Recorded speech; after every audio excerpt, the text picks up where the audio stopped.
오늘도 옛글 속 인생 수업에 오신 것을 환영합니다. 안녕하세요, 여러분. 사람이 살아가면서 가장 받아들이기 어려운 것 가운데 하나가 있습니다. 바로 자리를 떠나는 순간입니다. 젊을 때는 자리를 얻기 위해 노력합니다. 조금 더 높은 자리, 조금 더 영향력 있는 자리, 조금 더 인정받는 자리로 올라가고 싶어 합니다. 그것은 어쩌면 사람에게 자연스러운 마음일지도 모릅니다. 하지만 인생을 조금 더 길게 바라보면 한 가지 분명한 사실이 있습니다. 어떤 자리도 영원하지 않다는 사실입니다. 오늘의 자리도 언젠가는 떠나야 하고 오늘의 권력도 언젠가는 내려놓아야 합니다. 조선시대의 위대한 실학자 정약용은 이 사실을 아주 담담하게 말했습니다. 목민심서에 이런 구절이 있습니다. 관필유체 체이불경 시리불연 민사경지에. 뜻은 이렇습니다. 관직은 반드시 교체되기 마련이다. 자리가 바뀌어도 놀라지 말고 잃어도 미련을 두지 않으면 백성들이 그를 공경하게 된다. 정약용은 권력을 오래 잡는 법을 말하지 않았습니다. 오히려 권력을 떠나는 태도를 말했습니다. 그리고 그 태도 속에 사람의 품격이 드러난다고 했습니다. 정약용이 살던 조선시대에도 관직은 매우 큰 의미를 가진 자리였습니다. 관직에 오른다는 것은 단순히 일을 맡는 것이 아니라 명예를 얻는 일이었고 권력을 갖는 일이었으며 사람들로부터 존경을 받는 일이기도 했습니다. 그래서 많은 사람들이 그 자리를 얻기 위해 평생을 노력했습니다. 어떤 사람은 학문을 닦았고 어떤 사람은 인맥을 넓혔으며 어떤 사람은 자신의 모든 삶을 그 한 자리 위에 걸기도 했습니다. 하지만 정약용은 그 관직을 전혀 다른 시선으로 바라보았습니다. 그는 말합니다. 관직은 내 것이 아니라 잠시 맡겨진 자리다. 우리가 잠시 집을 빌려 살듯이 관직 역시 잠시 맡아 사용하는 것에 불과하다는 뜻입니다.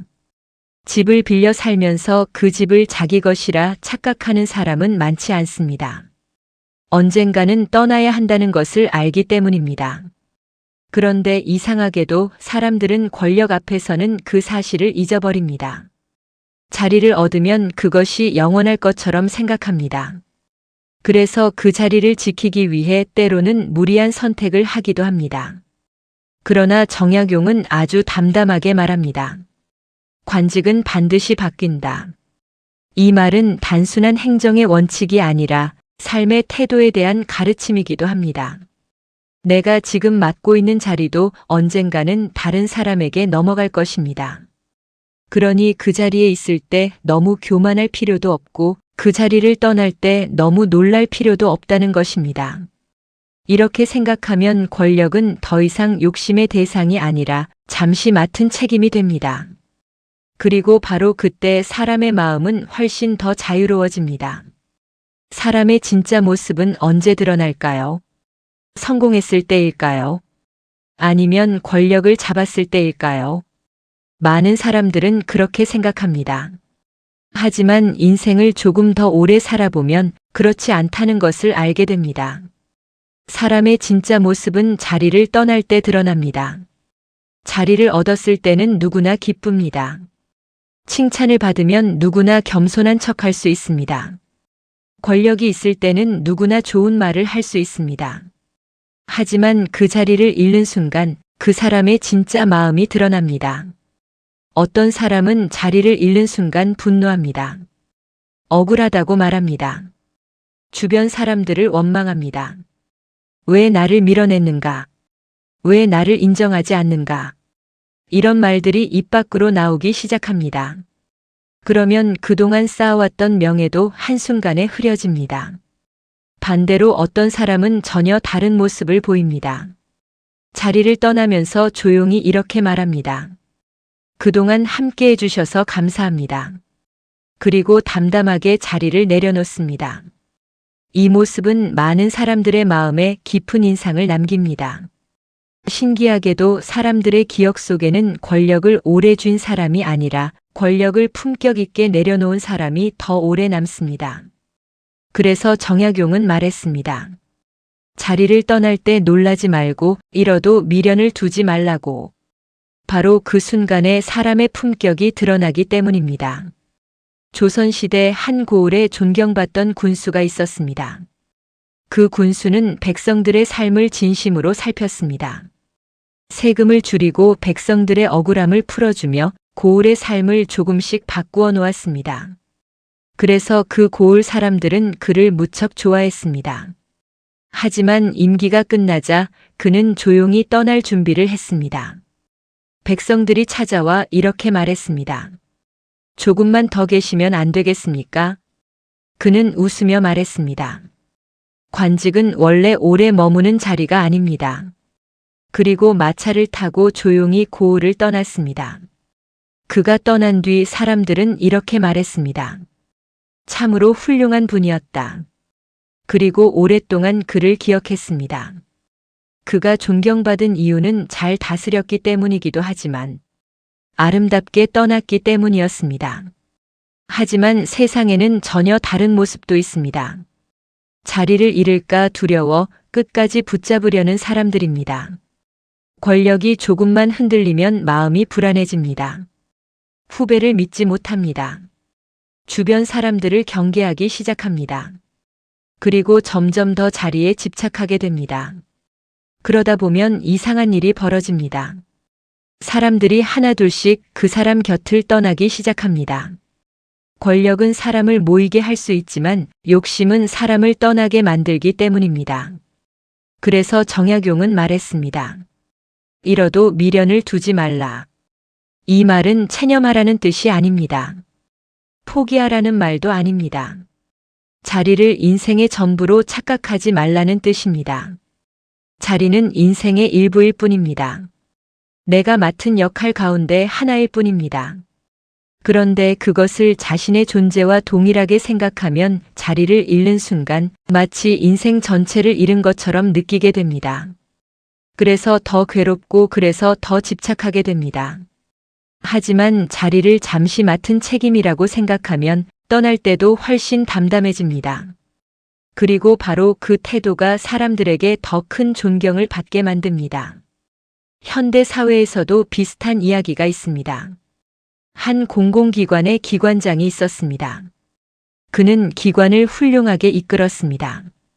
조직의 분위기를 바꾸고 직원들을 믿고 많은 변화를 만들어냈습니다. 퇴임하는 날 직원들이 송별회를 준비했습니다. 그 자리에서 그는 이렇게 말했습니다. 제가 잘한 것이 있다면 여러분 덕분입니다. 그리고 이 말을 덧붙였습니다. 이 자리는 제가 잠시 맡았던 자리입니다. 그는 아주 담담하게 퇴임했습니다. 그가 떠난 뒤 직원들은 말했습니다. 저런 분이 진짜 지도자다. 그리고 그는 떠났지만 사람들의 존경은 더 커졌습니다. 젊을 때는 이 말을 잘 이해하기 어렵습니다. 왜냐하면 아직 올라가는 길 위에 있기 때문입니다. 사람들은 더 높은 자리, 더 좋은 자리, 더 인정받는 자리를 향해 나아갑니다. 그 길 위에서는 떠나는 이야기가 낯설게 느껴집니다. 하지만 인생의 시간이 조금 흐르면 생각이 달라집니다. 자리는 언젠가 떠나야 한다는 것을 알게 됩니다. 직장을 떠나기도 하고 역할을 내려놓기도 하고 책임을 다른 사람에게 넘겨주기도 합니다. 그때 사람들은 이런 질문을 하게 됩니다. 나는 어떻게 떠날 것인가? 조용히 떠날 것인가? 아니면 미련을 남기며 떠날 것인가? 바로 이 질문 앞에서 정약용의 말이 다시 떠오릅니다. 관직은 반드시 바뀌고 떠날 때 놀라지 말고 잃어도 미련을 두지 말라는 말입니다. 이 말은 단순한 정치의 원칙이 아니라 인생 후반을 살아가는 지혜이기도 합니다. 그래서 나이가 들수록 이 한 문장은 더 깊게 마음에 와닿습니다. 그리고 우리는 깨닫게 됩니다. 떠나는 순간이야말로 사람의 품격이 가장 또렷하게 드러나는 순간이라는 것을 말입니다. 세상에는 두 종류의 사람이 있습니다. 자리를 끝까지 붙잡으려는 사람, 그리고 때가 되면 담담하게 내려놓는 사람. 신기하게도 사람들은 두 번째 사람을 더 오래 기억합니다. 왜냐하면 떠날 줄 아는 사람에게서 진짜 여유와 품격이 느껴지기 때문입니다. 정약용은 권력을 오래 잡는 법이 아니라 권력을 아름답게 내려놓는 법을 우리에게 가르쳐 주었습니다. 그리고 그 가르침은 관직에 있는 사람뿐 아니라 우리 모두에게 해당됩니다. 우리도 언젠가는 직장을 떠나고 자리를 떠나고 역할을 떠나게 됩니다. 그때 어떤 모습으로 떠날 것인가? 아마 그 모습 속에서 우리 인생의 품격이 드러날 것입니다. 그래서 정약용의 이 말은 지금도 우리에게 조용히 말합니다. 자리는 잠시 맡겨진 것이니 떠날 때 놀라지 말고 잃어도 미련을 두지 말라고. 그렇게 살아가는 사람을 사람들은 오래도록 공경하게 될 것이라고 말입니다. 이상으로 오늘의 옛글 속 인생 수업을 마치겠습니다. 끝까지 시청해 주셔서 감사합니다. 다음 시간에 또 만나요.